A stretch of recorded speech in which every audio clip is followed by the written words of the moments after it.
What does the Bible really say about work? 1. Colossians 3 verses 23 to 24. Whatever you do, work at it with all your heart, as working for the Lord, not for human masters, since you know that you will receive an inheritance from the Lord as a reward. It is the Lord Christ you are serving. Paul reminds us that our ultimate boss is not our employer, client, or even our paycheck. It's Christ himself. When you work with this mindset, your ordinary tasks, emails, cleaning, teaching, coding, selling, managing, become sacred acts of worship. God values not just what you do, but how and why you do it.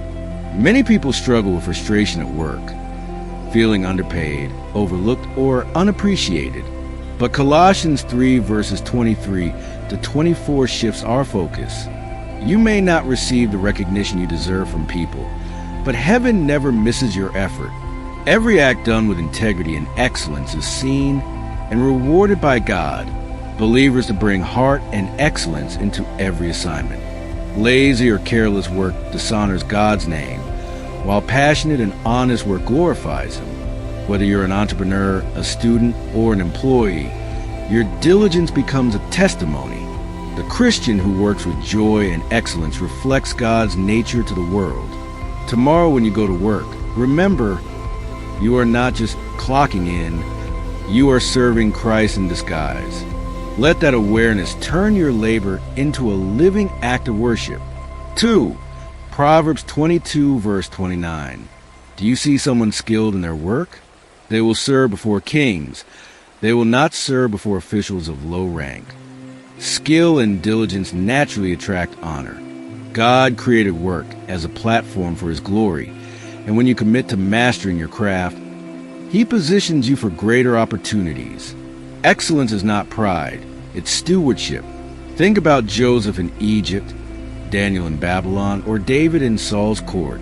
Each of them rose from obscurity to prominence because they were exceptional in their work. They didn't chase promotion, it chased them. Proverbs 22 verse 29 reminds us that when you refine your skill with discipline, you become a vessel God can trust with influence.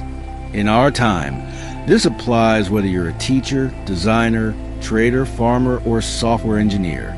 Your consistent pursuit of quality distinguishes you in a noisy world of mediocrity. You might not serve before kings literally, but God will bring your work before the right eyes. Your excellence might open doors to partnerships, leadership, or divine favor. Instead of focusing on who notices you, focus on how well you're serving. Develop your gifts. Study your field.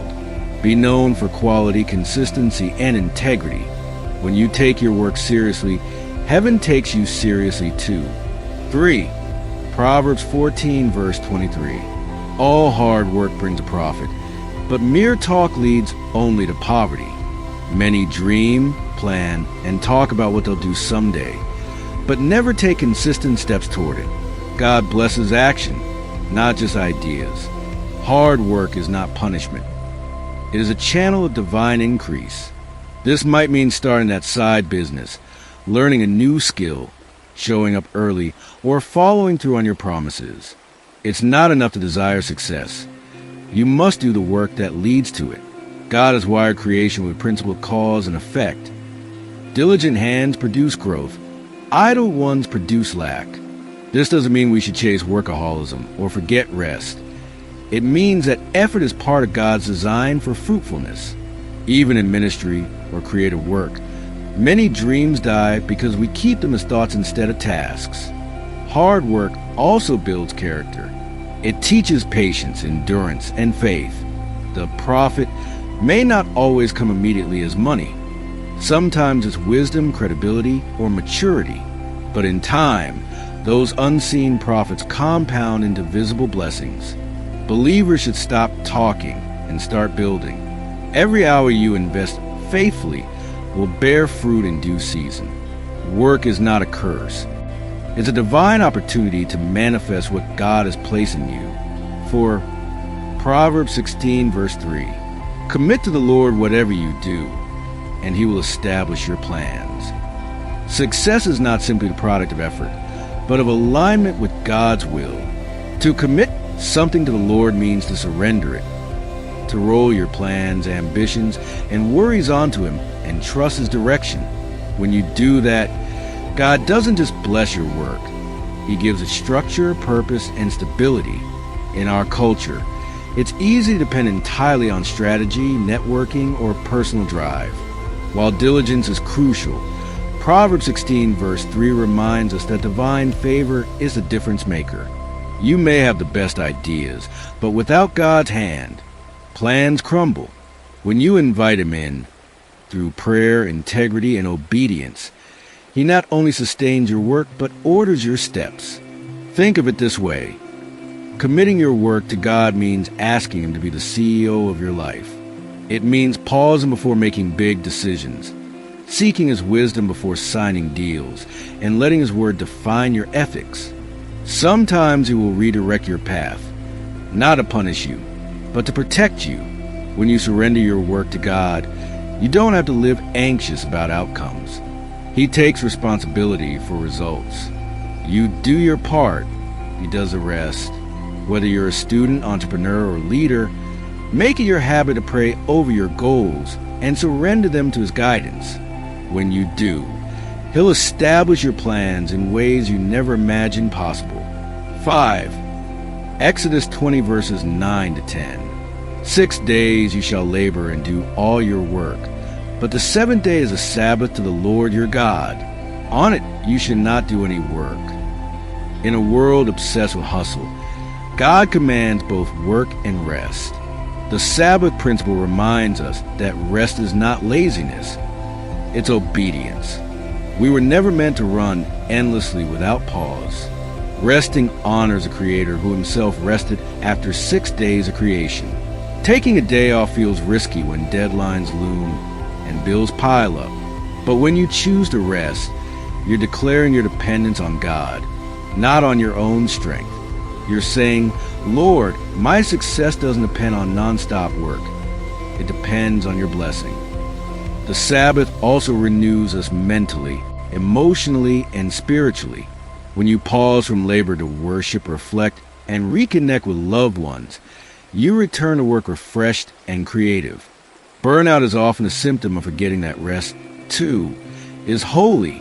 This might mean setting boundaries, turning off your phone at certain hours, refusing to overwork, or spending Sundays in genuine fellowship with God and family. Work is sacred, but so is stillness. The same God who calls us to diligence calls us to delight in Him through rest. Remember, rest is not the absence of productivity. It's part of it. When you rest in God, you recharge your faith and regain clarity about your purpose.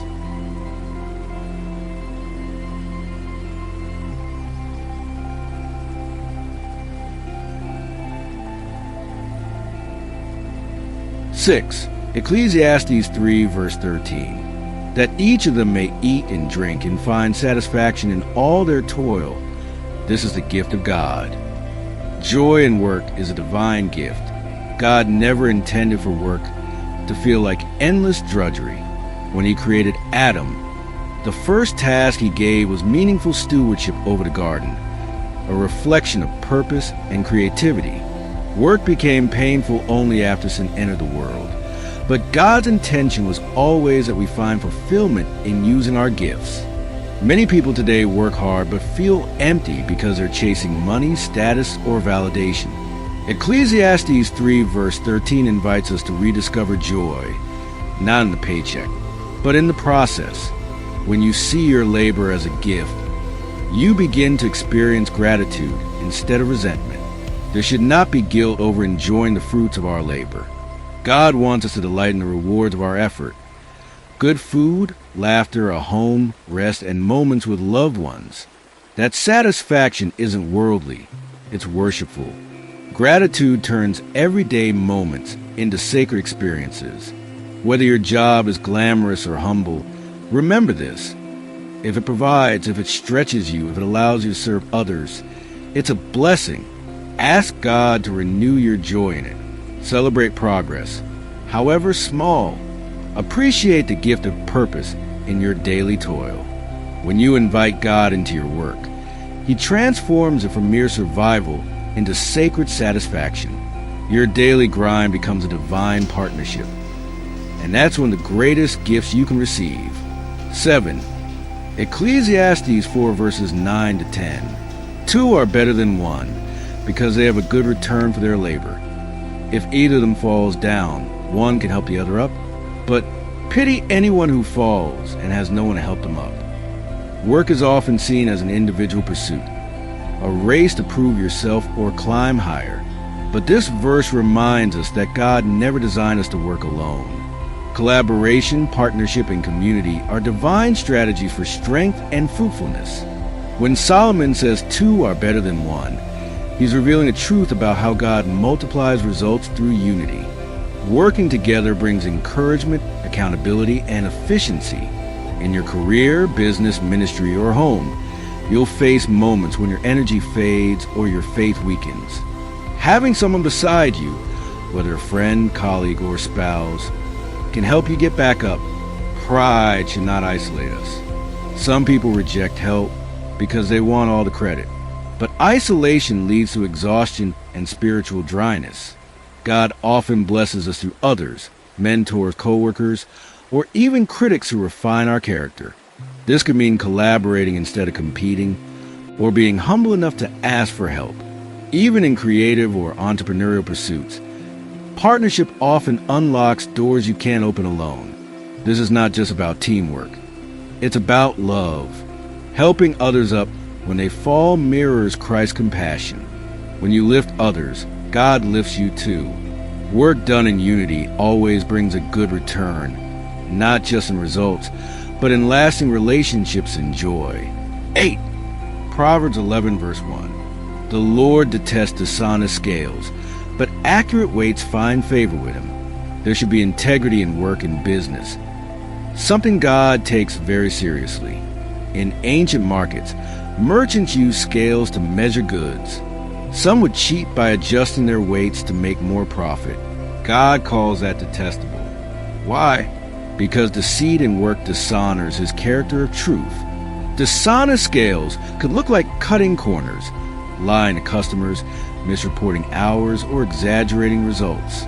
Even small acts of dishonesty plant seeds of spiritual decay. They may seem profitable for a while, but they eventually destroy credibility and peace.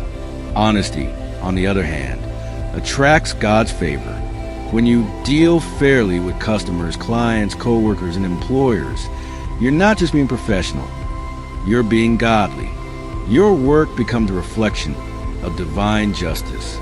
Integrity is a currency of heaven. It may not always bring instant profit, but it brings lasting honor for believers who may feel disadvantaged for doing right in a dishonest world. God sees your integrity. He knows the quiet sacrifices you make to stay honest when others take shortcuts. His favor will sustain you, even when deceit seems to prosper temporarily. If you've ever been tempted to cheat the system, remember this truth. The short-term gain from dishonesty can never outweigh the long-term peace of walking in righteousness. The Lord Himself becomes your advocate when your scales are honest. That's divine favor money can't buy. 9. Galatians 6 verse 9. Let us not become weary in doing good, for at the proper time we will reap a harvest if we do not give up. Every worker knows a feeling of exhaustion. Those seasons when effort seems wasted, results seem delayed, and motivation fades. Paul writes this verse as a divine encouragement to weary hearts.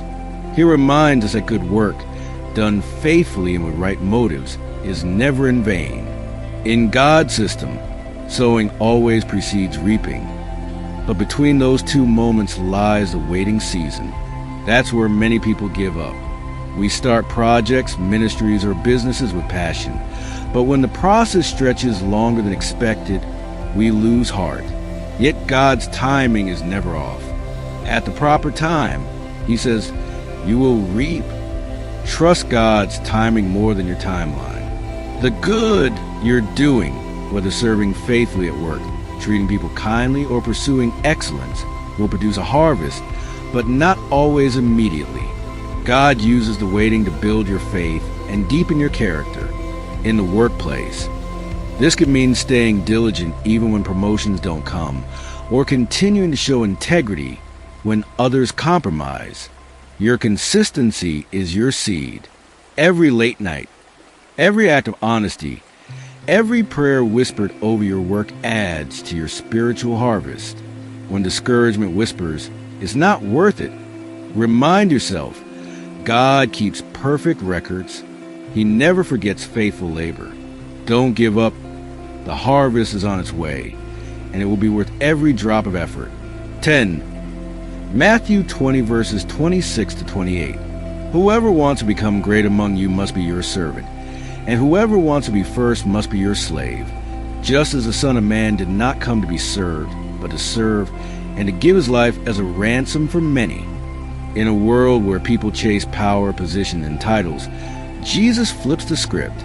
He teaches that true greatness in God's kingdom comes through service. Work, therefore, is not about climbing ladders. It's about lifting others. Jesus modeled this perfectly. The King of Kings washed his disciples' feet and willingly gave his life. In God's eyes, leadership is not domination but dedication, not control but compassion. Whether you lead a team, a family, or a small business, your role is a sacred opportunity to serve. This principle transforms how we view our careers.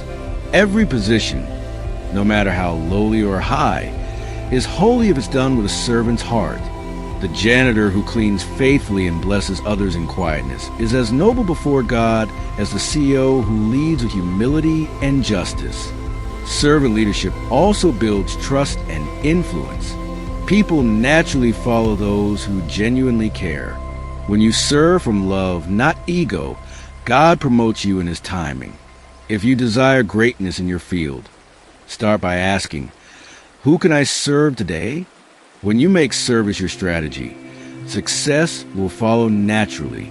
God measures greatness not by how many people serve you, but by how many you serve with joy and grace.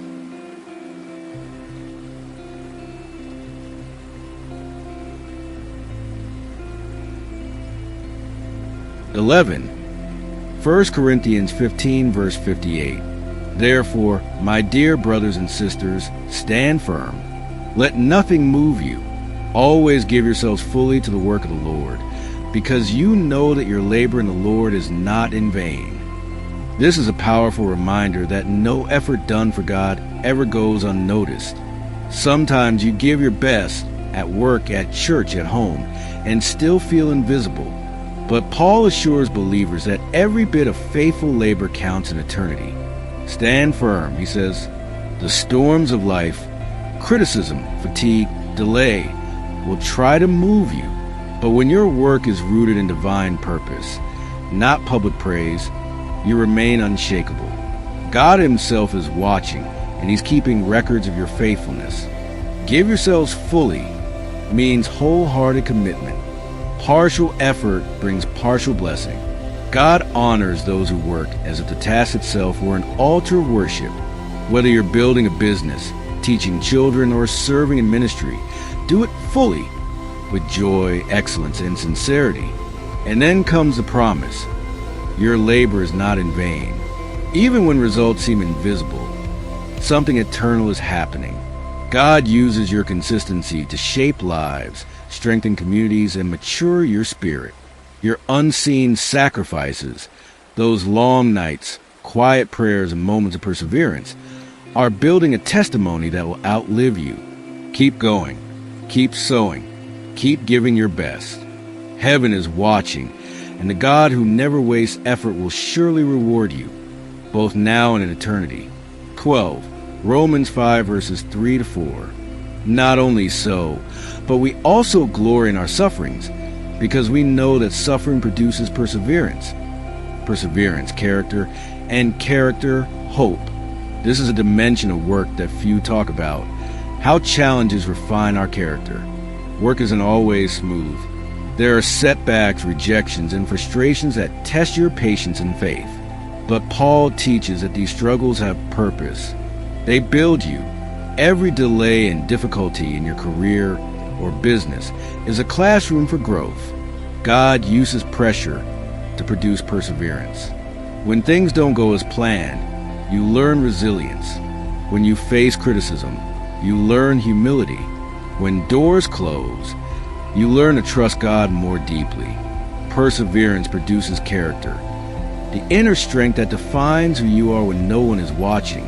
It's the quality employers, clients, and partners can sense but can't manufacture.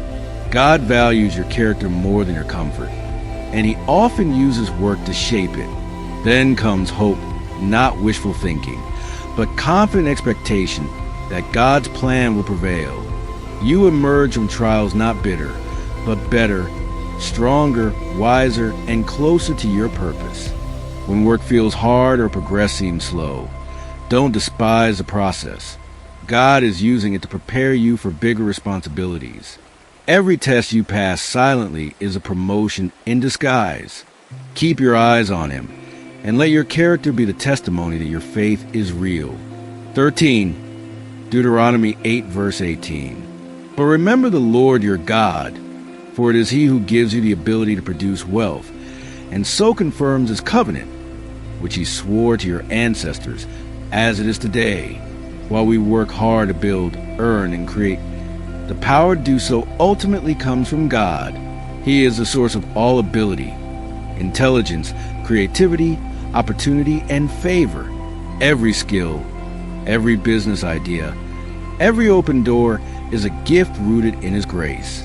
It's easy to fall into the trap of thinking our success is self-made. We begin to rely on strategy, effort, and experience, forgetting the divine breath that empowers us. But Moses cautions Israel not to forget the Lord once they prosper. The same applies today. Our work is not meant to replace God. It's meant to reveal Him. When you recognize that God gives you the ability to produce wealth, gratitude replaces pride. You begin to see your career or business as a covenant platform, a means through which God fulfills His promises of provision and blessing. Your prosperity isn't random. It's part of God's plan to show His faithfulness. How do we view giving and stewardship? Because wealth is God-given, we manage it on His behalf. Our work then becomes ministry.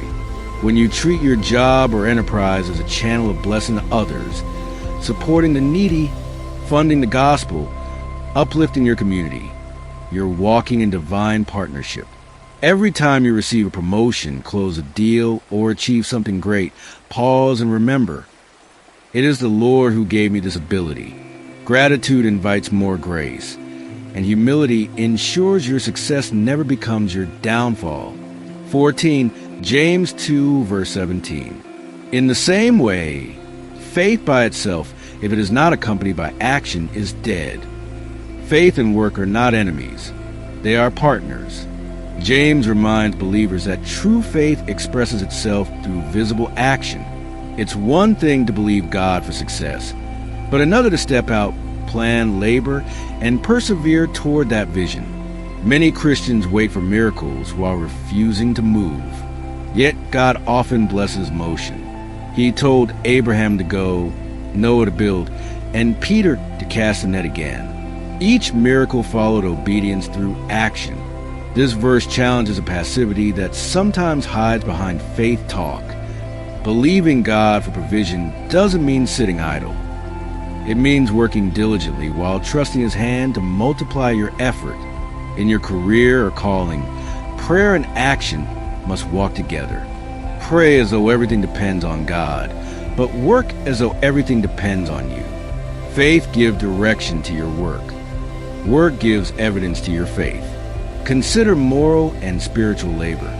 Saying you love God means showing it in how you treat clients, colleagues, and employees with honesty, compassion, and diligence. Words are easy, but action reveals conviction. When you rise each morning to work hard, to show integrity, to finish what you start, you are demonstrating living faith. It's your way of saying, God, I believe in a future you promised, and I'm building toward it. That combination, faith that trusts and work that moves, is unstoppable. 15. Ephesians 2 verse 10. For we are God's handiwork, created in Christ Jesus to do good works, which God prepared in advance for us to do. One of the most empowering truths about work is that you were created for it. Not just any work, but good work designed by God before you were born. Your skills, passions, and opportunities aren't coincidences. They're part of a divine blueprint. Many people see work as a burden or a means to survive. But when you realize you are God's handiwork, your perspective changes. Every task you do well, every person you help, every idea you birth reflects the Creator's image in you. Work becomes an act of worship. Good works here extend beyond ministry. They include every righteous endeavor that adds value to the world. Whether you're building, teaching, designing, farming, or leading, your labor matters to God. He's already placed paths of purpose ahead of you. Your role is to walk in them faithfully. You are not an accident. The same God who crafted galaxies designed you with intention. Your job may change, but your purpose, to glorify God through meaningful work, remains constant. Invite God daily into your tasks. Ask Him to reveal how your current work fits into His greater plan. When you serve with that awareness, even routine assignments gain eternal significance. You are not just earning a living, you are fulfilling destiny.